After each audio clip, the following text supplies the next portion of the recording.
ओम नमः शिवाय। आज के वीडियो में आप सुनेंगे श्रावण मास का आध्यात्मिक महत्व।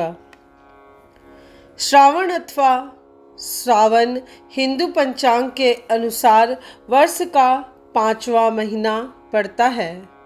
इसे वर्षा ऋतु का महीना या पावस ऋतु भी कहा जाता है, क्योंकि इस समय बहुत वर्षा होती है। इस माह में अनेक महत्वपूर्ण त्यौहार मनाए जाते हैं, जिसमें हरियाली तीज, रक्षाबंधन, नागपंचमी आदि प्रमुख हैं। श्रावण पूर्णिमा को दक्षिण भारत में नारियली पूर्णिमा व अवनी अविक्तम, मध्य भारत में कजरी पूनम, उत्तर भारत में रक्षाबंधन और गुजरात में पवित्रोपना के रूप में मनाया जाता है। त्योहारों की विविधता ही तो भारत की विशिष्टता की पहचान है। श्रावण अर्थात श्रावण माह में भगवान शिव की आराधना का विशेष महत्व है।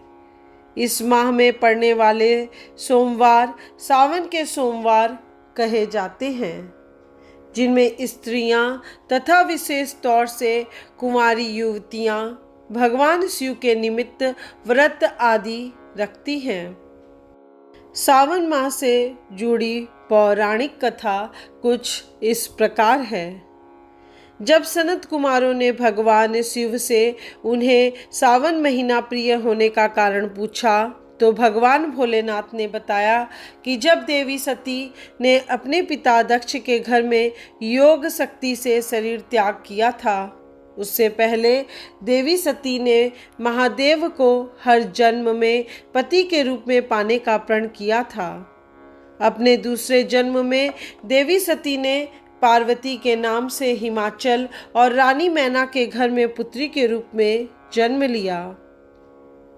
पार्वती ने युवावस्था के सावन महीने में निराहार रहकर कठोर व्रत किया और शिव को प्रसन्न कर उनसे विवाह किया, जिसके बाद ही महादेव के लिए यह विशेष हो गया।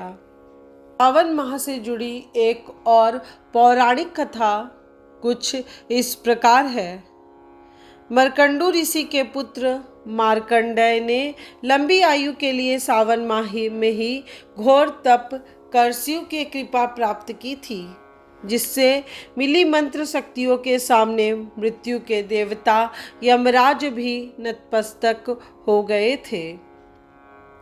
भगवान शिव को सावन का महीना प्रिय होने का अन्य कारण यह भी है कि भगवान शिव सावन के महीने में पृथ्वी पर अवतरित होकर अपनी ससुराल गए थे और वहां उनका स्वागत अर्घ्य और जलाभिषेक से किया गया था।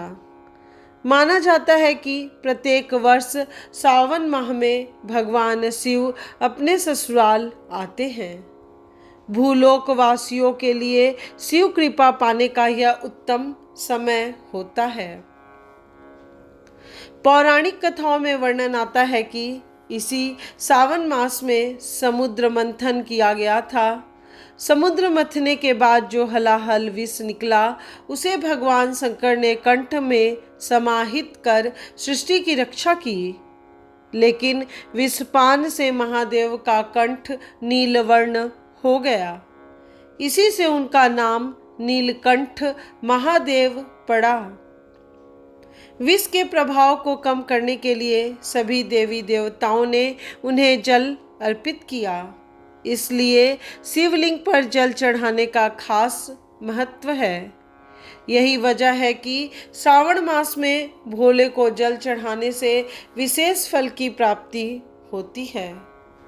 शिव पुराण में उल्लेख है कि भगवान शिव स्वयं ही जल हैं, इसलिए जल से उनकी अभिषेक के रूप में आराधना का उत्तमोत्तम फल है, जिसमें कोई संशय नहीं है।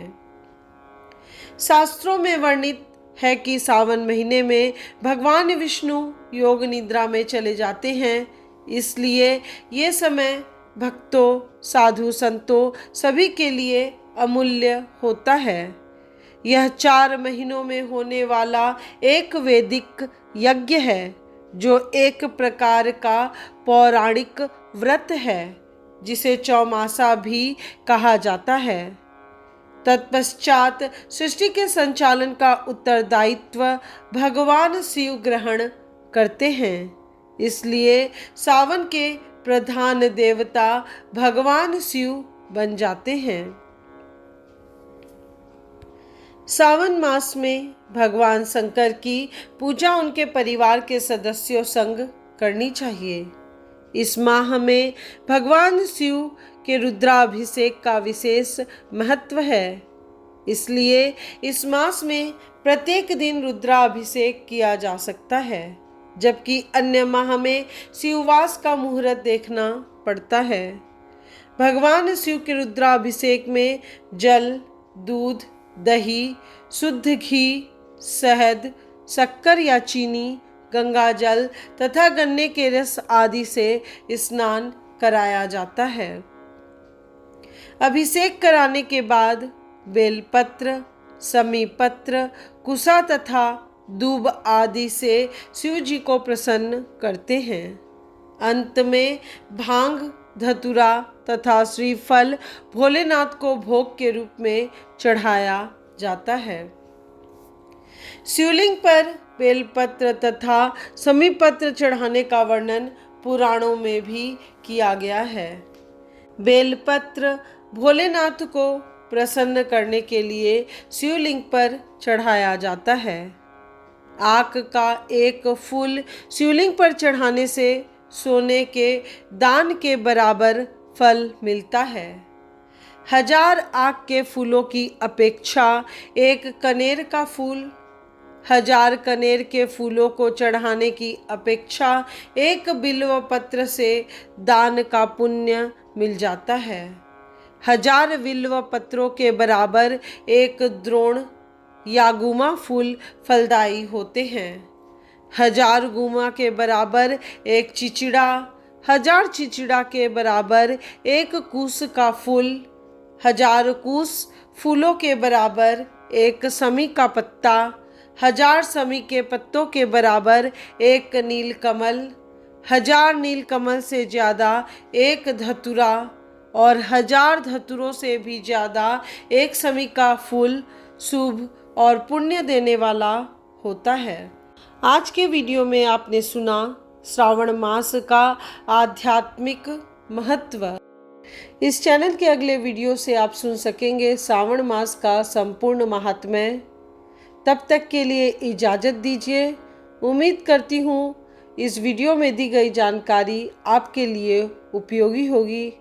यदि आज का वीडियो आपको पसंद आया हो तो वीडियो को लाइक करें और सभी भाई बंधुओं और रिश्तेदारों के साथ शेयर करें। साथ ही चैनल को सब्सक्राइब करके बेल आइकन को प्रेस करना मत भूलिएगा, जिससे इस चैनल पर अपलोड होने वाले सभी वीडियोस की नोटिफिकेशन आपको समय पर मिल सके।